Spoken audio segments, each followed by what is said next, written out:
enough of that intro. The quality on this is just straight out of a Hollywood movie, as you guys can tell.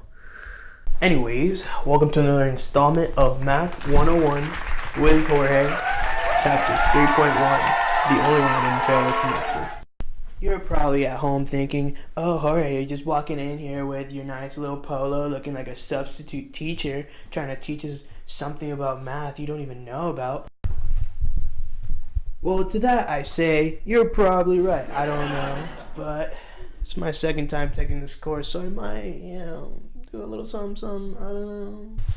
Alright, so this chapter is about domain and range, and it begins by talking to you about the tables and inputs and outputs and how you can figure out the domain and range just knowing this information right here.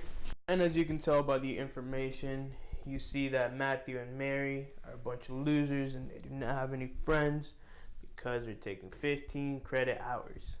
I can kind of relate to that because I'm taking 15 credits too and I have no friends.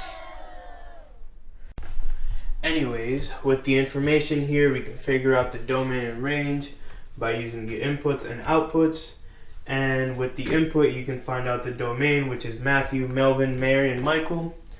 And with the output, you can find the range, which is 10, 12, and 15.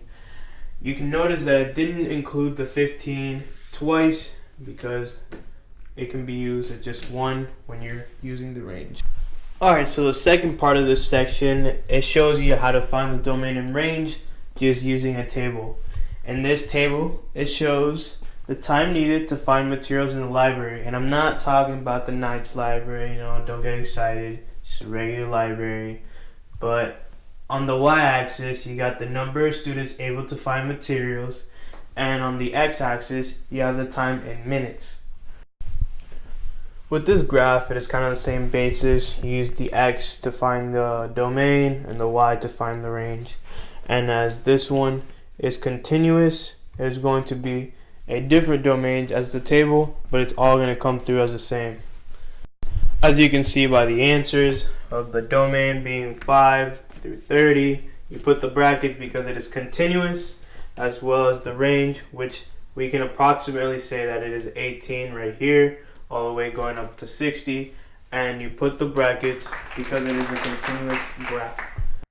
And for this final part, we're going to find the domain and range by just using an equation such as g of x is equal to 1 over x minus 5. You can tell I took off my glasses because I feel like I look kind of a douchebag, and honestly I really couldn't see. 5 is equal to 0 when x is 5. The domain can be written as negative infinity, 5, and 5 infinity. And since this fraction cannot equal 0, the range ends up being negative infinity to 0 and 0 to positive infinity. Don't mind this thing that was crossed out. My little brother, he wrote the wrong thing. It was clearly not me, really not me, it was my little brother. Just pointing that out there. Yeah, so just don't mind that and get the right answer, which is 0 to positive infinity. Thank you for tuning to another episode of Math 101 with Jorge. And I really hope you guys took something away from this. I sure did. Yeah, I really hope I get a good grade on this because it took me a little while to go here. But anyways, please like and subscribe. And thanks for watching.